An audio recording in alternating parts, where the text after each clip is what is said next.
I was just the check. I was not a family member. I was just there to pay the bills. Raymond Castillo said those words out loud for the first time on a Tuesday morning in November, sitting alone in the parking lot of a Waffle House off Interstate 85 in Charlotte, North Carolina, with a duffel bag in the backseat and $43 in his wallet. He said them the way a man says something he has known for years but refused to let leave his mouth, slowly, like pulling a splinter from deep in the skin. He said them, and then he sat in the quiet of the car and listened to the rain hitting the roof, and for a long time, he did not move. He had been married to Diane Whitfield for 6 years. 6 years of mortgage payments. 6 years of grocery runs and electric bills and car insurance and school fees and orthodontist appointments and soccer cleats and Christmas mornings and birthday cakes he baked himself because Diane always forgot to order them in time. 6 years of sitting at the head of a dinner table where nobody looked at him unless they needed something. 6 years of being the invisible man with a very visible bank account. And now he was in a parking lot in the rain, and the house on Birchwood Lane was behind him. And for the first time in 6 years, Raymond Castillo felt something he could not immediately name. It took him a full minute to recognize it. It was peace. He had met Diane at a mutual friend's cookout in the summer of 2017.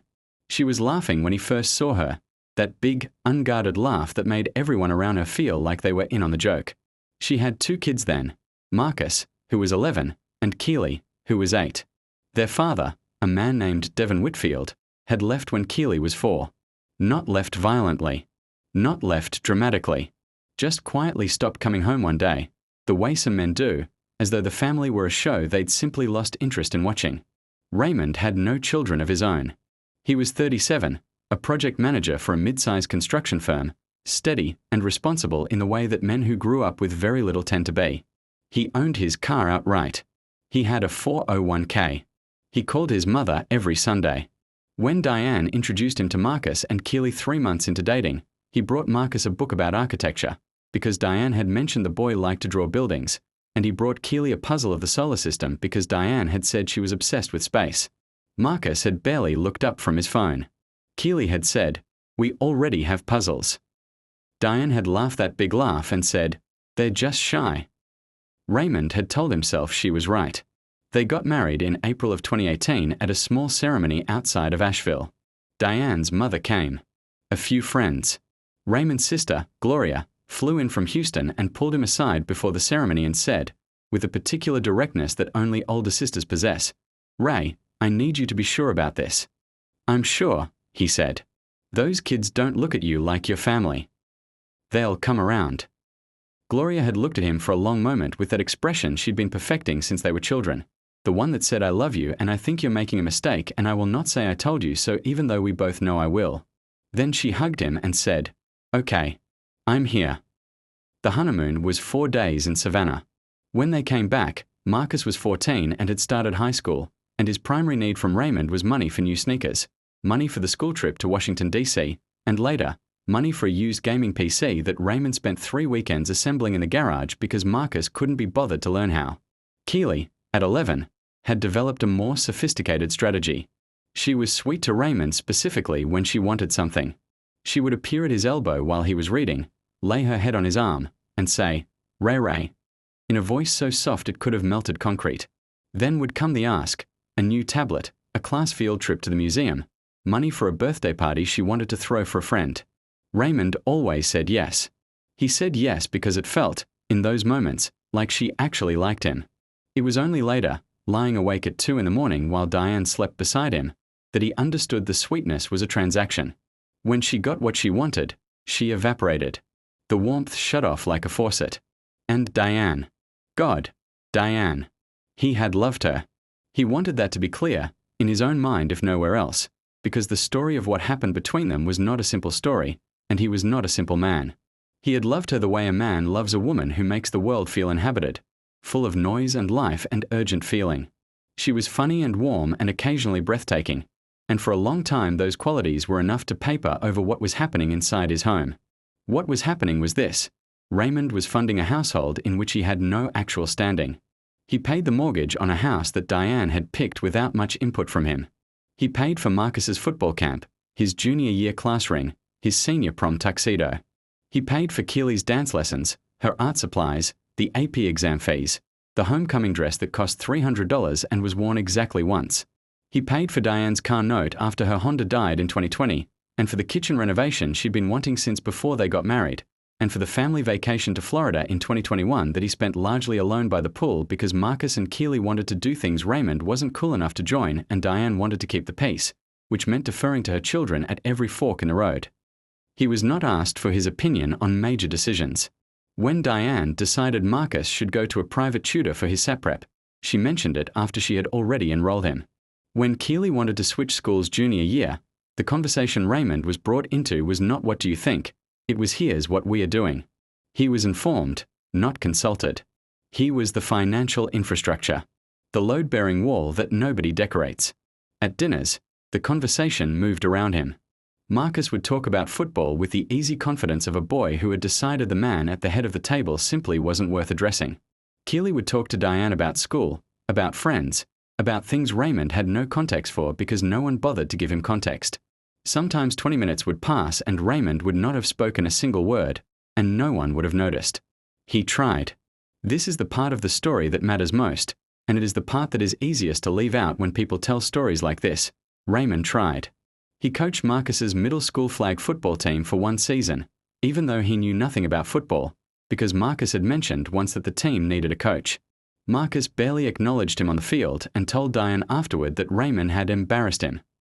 Raymond signed up for a ceramics class with Keely when she went through her pottery phase, and Keely told her friends at the class that he was her mother's husband, not her stepfather, with a precision that was remarkable for its cruelty. Raymond planned a fishing trip for just himself and Marcus when Marcus was 16. 2 days in the Smoky Mountains, a cabin, gear Raymond bought brand new from REI. Marcus cancelled the night before with a text. Not a call. A text that said, "Can't make it, something came up." Raymond went alone. He sat by the water for 2 days and didn't catch a single fish and drove home telling himself it was fine. He tried with Diane, too.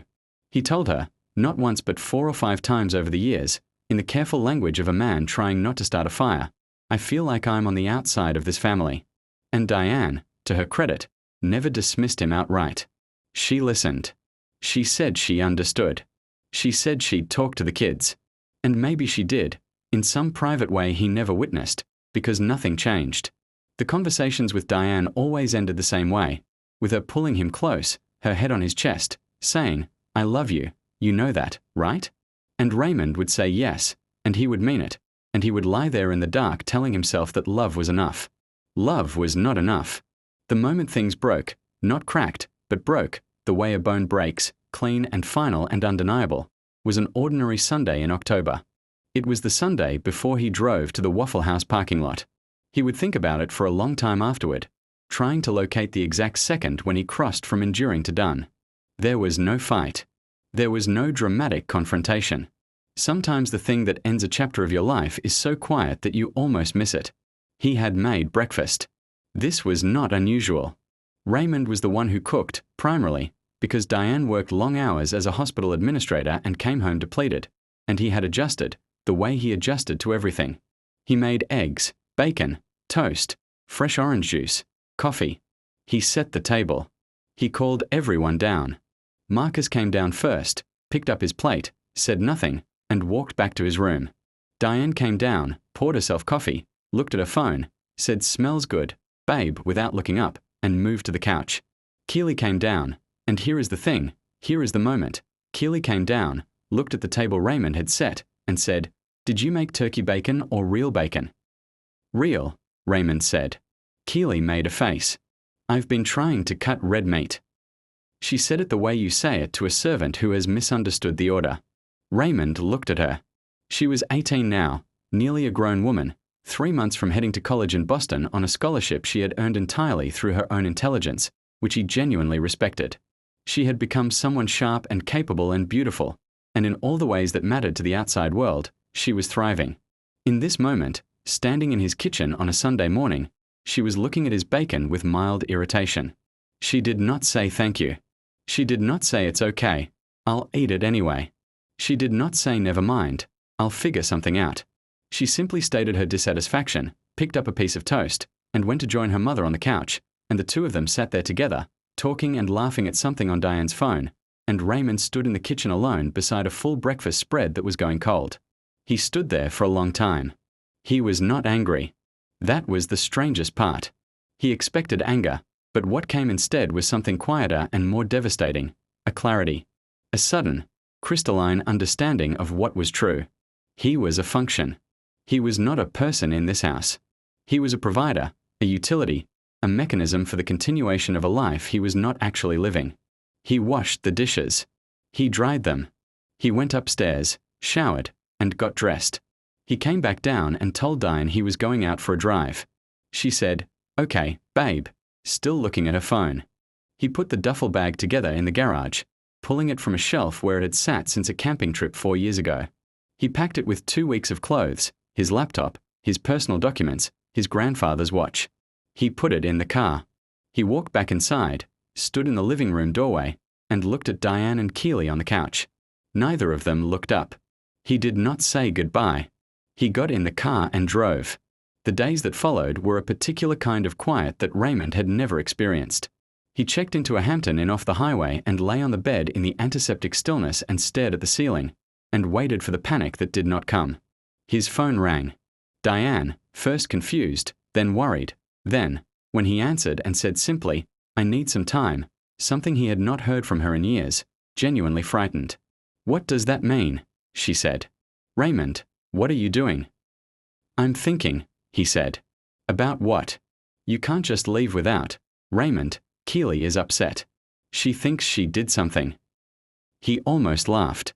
He held the phone against his ear and listened to his own breathing and thought about 6 years of Sunday breakfasts and coaching flag football and assembling a PC and sitting alone by a river in the Smoky Mountains. "I'll call you when I'm ready to talk," he said, and hung up. Marcus texted him the next morning. This was unprecedented. Marcus almost never texted Raymond for any reason that wasn't transactional.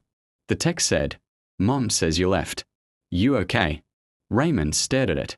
He typed back, "I'm fine." He did not say more. He was not ready for more. He called Gloria. She answered on the second ring, the way she always did, as though she had been waiting. He told her everything, not the summary version, not the edited version, but the full uncompressed truth, the kind you can only tell to someone who loved you before any of this started. He talked for almost an hour. Gloria listened without interrupting, which was, for her, an extraordinary act of restraint. When he finished, she said, "Ray." "Yeah." "How long have you been trying to climb into a house that locked its doors to you?" He didn't answer. 6 years, she said. 6 years you've been knocking. Did any of them ever actually open the door? He thought about Keely at 8 years old, the puzzle. He thought about Marcus on a football field, refusing to meet his eyes. He thought about Diane's face in the mornings, soft with sleep, before the day hardened her back into someone managing too many things, and how she would sometimes hold his hand in public like he was hers, and he'd feel it, that small electricity of being chosen. He thought about all the moments he had collected like evidence, telling himself they added up to something. "Sometimes," he said. "Sometimes," Gloria repeated, and let that word sit. On the 4th day, Raymond went back to the house. He had not decided to stay or leave. He had decided to see. There is a kind difference between those things, and he held onto it as he turned onto Birchwood Lane and pulled into the driveway and sat in the car looking at the house he'd spent 6 years paying for. The lights were on inside. Through the front window he could see the blue flicker of a television. He went in. Diane was in the kitchen. She turned when she heard the door, and the look on her face was something he hadn't seen in years, unguarded, stripped of the competent, managing quality she usually wore. She looked scared. She looked, for the first time in a long time, like someone who understood she might lose something. "Ray," she said. "Hey," he said. "You had me terrified. You had the kids terrified."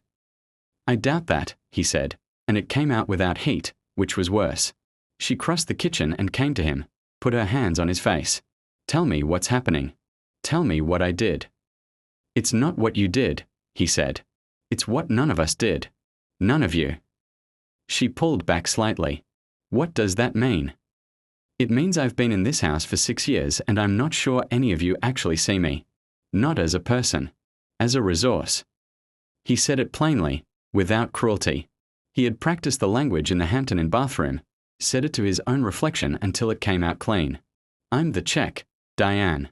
That's what I am here. I'm not family. I'm not your husband in any way that means something to Marcus or Keely. I'm the person who pays for things.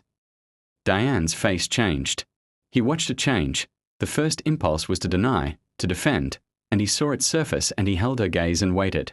And then something in her seemed to collapse, just slightly, like a wall with too much water behind it. That's not true, she said. But it came out soft, without conviction. It is true. And I think part of you knows it.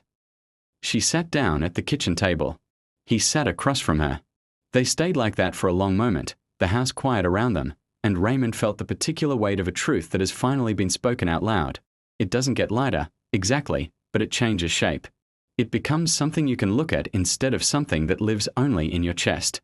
I've failed you, Diane said finally. Her voice was thin. You've been busy, he said. And they're your kids. I understand the instinct. But they've been, she stopped. Started again. I've seen it. God help me, I've seen it, and I kept telling myself they'd warm up, they just needed time. Diane, it's been 6 years. She put her face in her hands. He did not reach for her.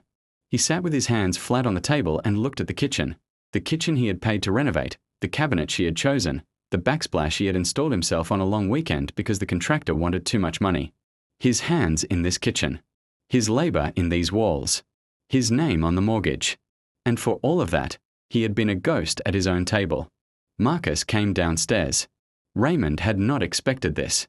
Marcus was 19 now, a first year at NC State on a partial athletic scholarship that Raymond had helped supplement for 2 years. He was big the way his father was apparently big, 6'2", broad, with Diane's eyes and a permanent expression of cool detachment that Raymond had spent years misreading as teenage diffidence and had finally accepted was something more deliberate. But Marcus came downstairs, and he saw Raymond at the kitchen table, and he did not retreat. He stood in the doorway for a moment, and then he came in and sat down. He did not look at his mother. He looked at Raymond. You left, Marcus said. I needed to think. About leaving for good.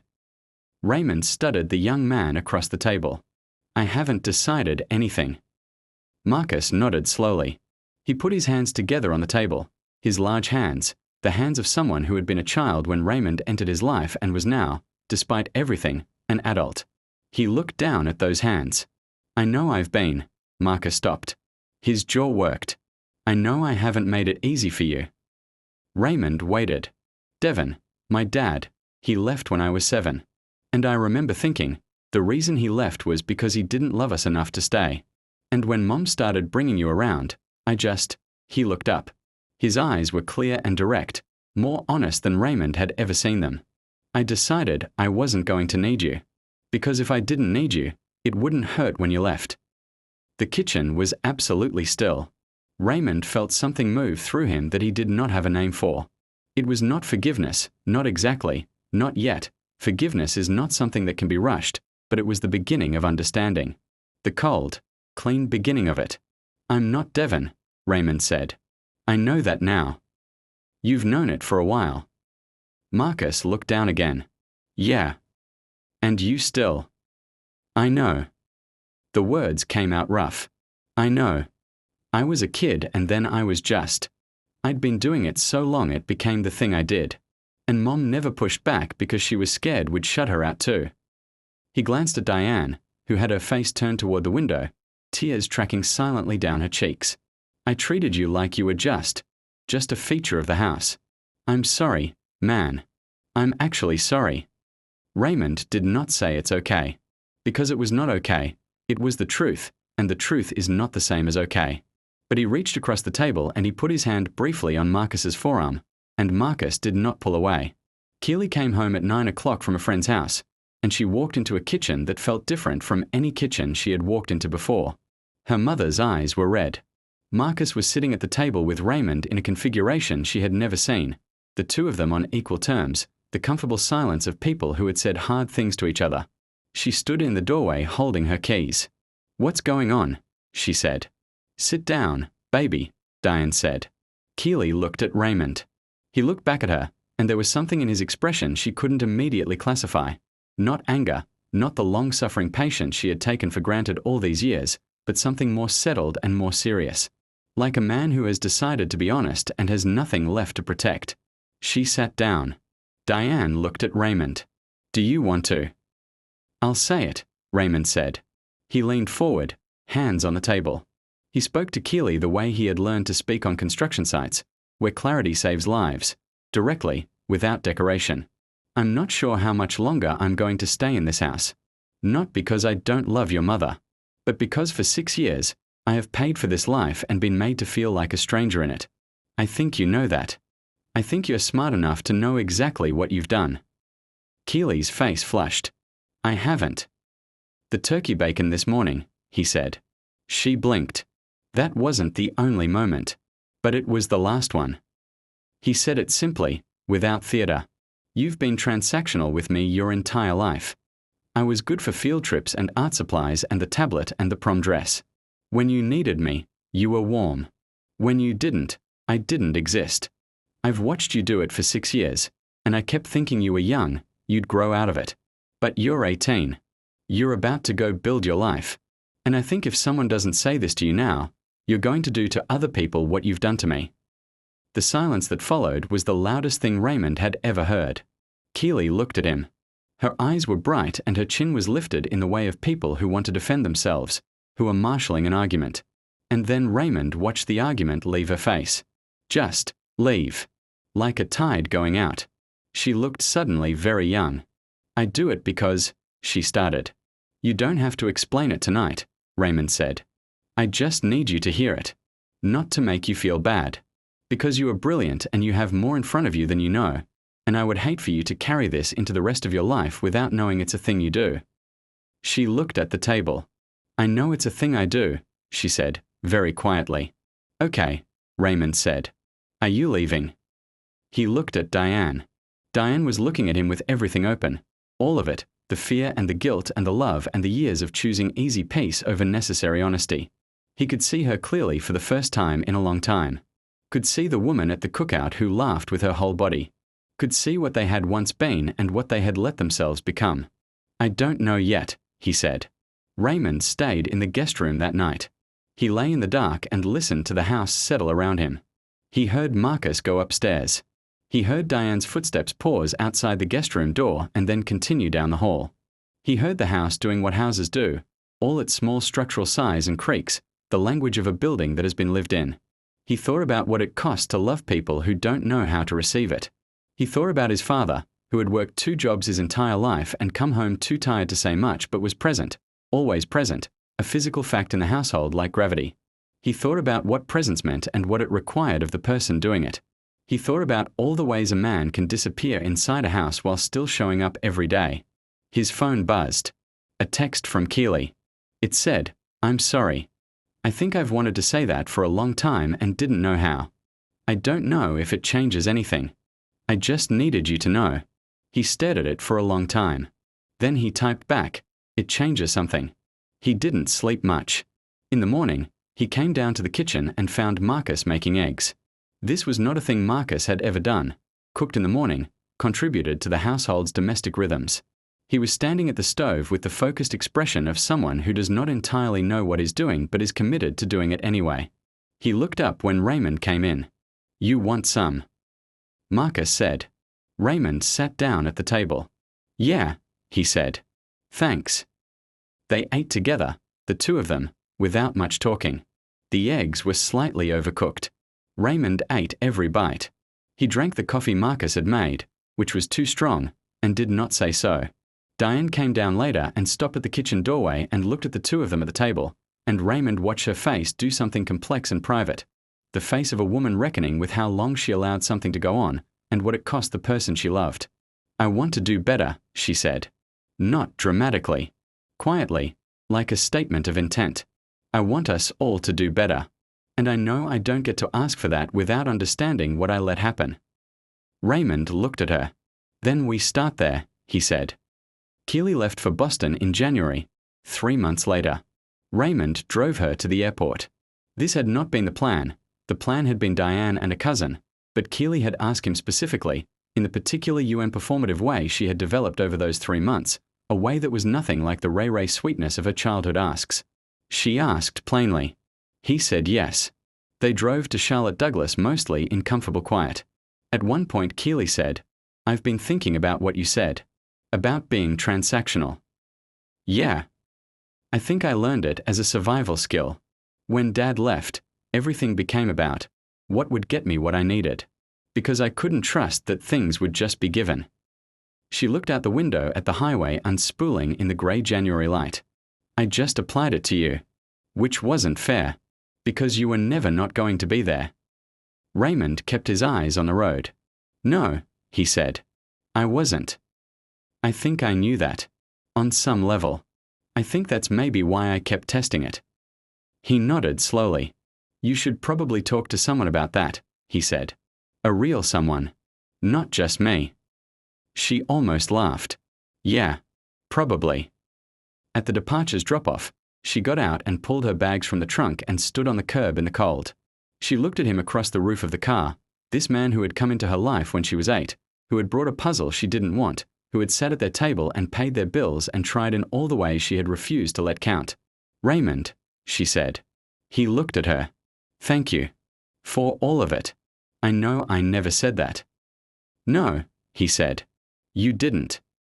I mean it now. He nodded. I know you do. She picked up her bags and went inside, and Raymond stood there in the cold for a moment before getting back in the car.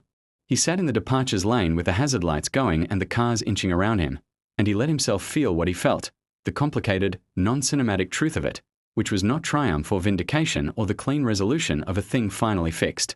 It was something quieter than that. Something more durable. He had been seen, finally, by someone he had been invisible to.